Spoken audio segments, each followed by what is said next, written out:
La situazione meteorologica: aria più fredda in quota sta attraversando le regioni del nord Italia, ma interessa solo marginalmente la Liguria, producendo un richiamo meridionale nei bassi strati con conseguente aumento della nuvolosità, che però non porta a fenomeni significativi, miglioramento già previsto per domani.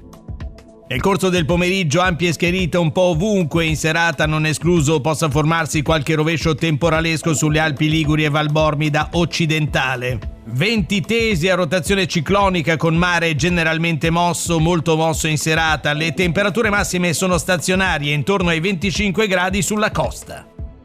Per domani, giovedì 11 giugno, i tecnici della Limet prevedono al mattino cielo sereno al più velato su gran parte della Liguria, ma nel corso del pomeriggio il cielo resterà sereno a parte qualche addensamento nuvoloso sulle aree appenniniche, che non porterà a nessun fenomeno. Venti deboli o moderati da nord, mare mosso con moto ondoso in graduale calo. Temperature generalmente stazionarie sia nei valori massimi che in quelli minimi.